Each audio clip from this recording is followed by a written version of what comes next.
I think this notion of international rules is very comfortable for some people to use when it suits them, but they don't believe in international rules when it doesn't suit them, because they don't apply international rules or law equally in all circumstances. So you can't say, because Ukraine has been invaded, that suddenly sovereignty is important, but it was never important for Palestine. So the person speaking is Naledi Pandor, doctor, and she's currently the Minister of International Relations and Cooperation of South Africa. In other words, the foreign minister from South Africa, and she was answering a question by Jendai Fraser, the former US ambassador to South Africa and the former Secretary of State for African Affairs during the Bush administration. So the question was about the sovereignty of Ukraine and why South Africa is still working with Russia. Basically, that was the question.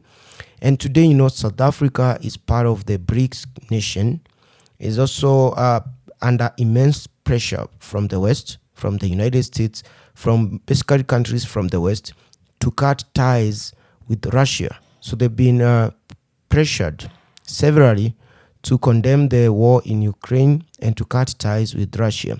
And there is also news that the Russian president will be traveling to South Africa for a summit of the BRICS nation. And the BRICS nation consists of Brazil, India, Russia, they consist of South Africa and China, right? And there will be a summit where the presidents of all those countries and the prime ministers will attend. And they want South Africa to arrest Putin once he lands in Johannesburg.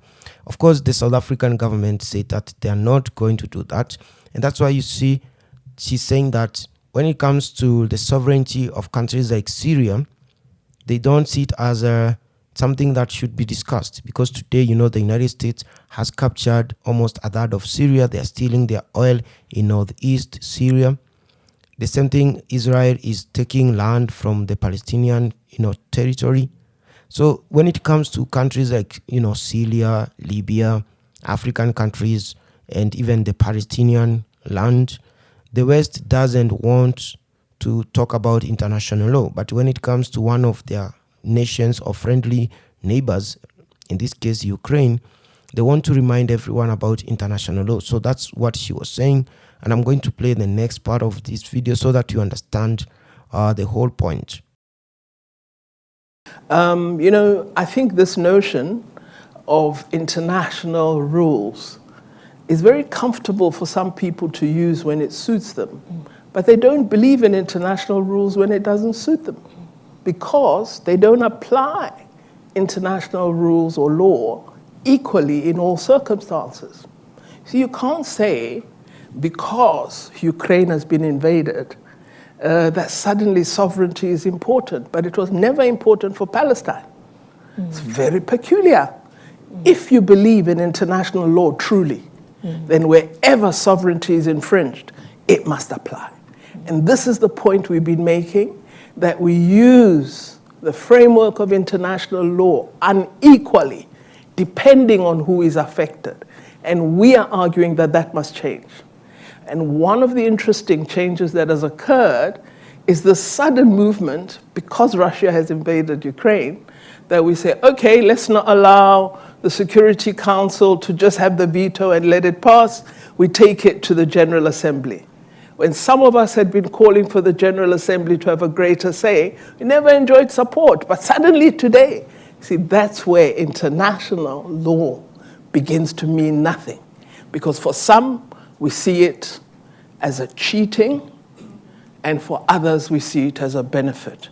So our argument is, let's revise the international multilateral system to ensure that we observe that post-1948 has arrived. What is the revision that you're looking for? Well, it should be more representative, more democratic. If we retain the Security Council, regions that are not represented there must have a space. And I think the move for the General Assembly to have a greater say is an important one. And it should be for everybody, not one country. So already the signs are there let's really ensure that we make these changes, which several countries have been calling for many, many years. We're now 54 independent African countries that are members of the African Union. We have 3 rotating non-permanent members that are elected every few years to the Security Council. I mean, what is that? So I really think we've got to rethink the multilateral system, ensure it's more fair, more open, transparent, and democratic. Yes.